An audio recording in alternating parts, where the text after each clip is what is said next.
নমস্কার বন্ধুরা, প্রভু যীশু খ্রিস্ট ইউটিউব চ্যানেলে একটি ছোট্ট কাহিনী শুরু করছি। যীশু খ্রিস্টের শ্রাবণে ধানে আশীর্বাদ। শ্রাবণ মাস ছিল, সবে শুরু হয়েছে। আকাশে কালো মেঘ, মাঝে মাঝে বৃষ্টি পড়ছে টুকটাক। সেই ছোট্ট গ্রামের নাম ছিল কলকাতা কোনা ঘেঁষা এক জনপদ। সেখানকার কৃষকেরা দুশ্চিন্তায় দিন কাটাচ্ছিল, কারণ মাঠে ধান রোপণের সময় হলেও লোকবল কম, মাটি শক্ত আর মন ভাঙা, কেউ সাহস পাচ্ছিল না। সেদিন সকালে হঠাৎ দেখা গেল যীশুখ্রিস্ট গ্রামের প্রান্তের মাঠে নেমে গেছেন। তিনি খালি পায়ে, সাদা পোশাক পরে, নরম কাদামাটির ভিতর হাঁটছেন। তাঁর হাতে এক মুঠো ধানের চারা। লোকেরা অবাক হয়ে তাকিয়ে রইল। এক বৃদ্ধ বলল, ওই যে ঈশ্বরের পুত্র মাকে, উনি কেন করছেন এই কাজ? যীশু মৃদু হেসে বললেন, এই জমি তোমাদের পেটের ভরণ করে, কিন্তু শুধু খাদ্য নয়, এটি বিশ্বাস আর পরিশ্রমের ক্ষেত্র। আমি এখানে ঈশ্বরের আশীর্বাদ বুনতে এসেছি। যখন তোমরা ভয় পাও, তখন আমি পাশে থাকি। তিনি কাদার মধ্যে হাঁটু গেড়ে বসে এক এক করে চারা বসাতে লাগলেন। তার পেছনে এক শিশু এগিয়ে এলো, তারপর এক বৃদ্ধ। একে একে সবাই মাঠে নেমে এলো। বৃষ্টি থেমে সূর্যের আলো ফুটে উঠল। এক অপূর্ব দৃশ্য, সবাই একসঙ্গে, যিশুর সঙ্গে, খুশিতে ধান রোপণ করছে। শেষে যিশু বললেন, এই ধান শুধু খাদ্য নয়, এটি বিশ্বাসের ধান।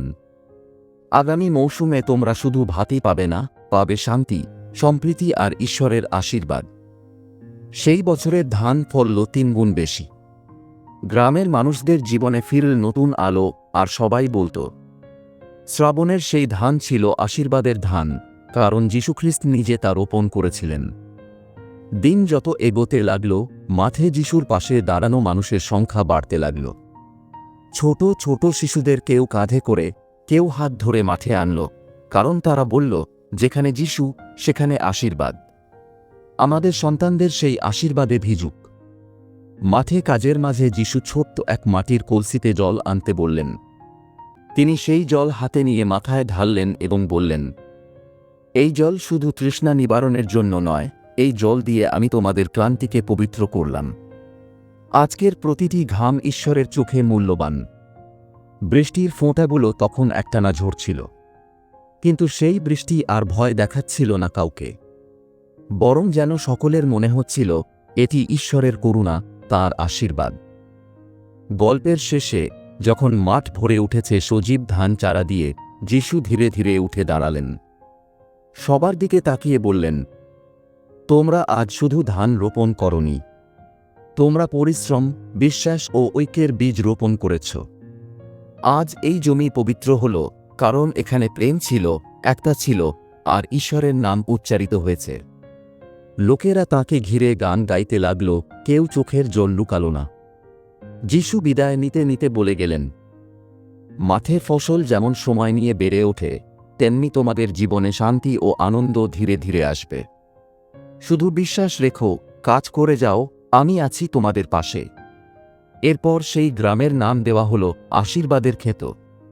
আজও সেখানে প্রতি শ্রাবণ মাসে এক উৎসব হয়, যেখানে মানুষ একসাথে ধান রোপণ করে, গান গায় যিশুর নামে, এবং বলে, এই জমিতে একদিন ঈশ্বর নিজে চারা বসিয়েছিলেন।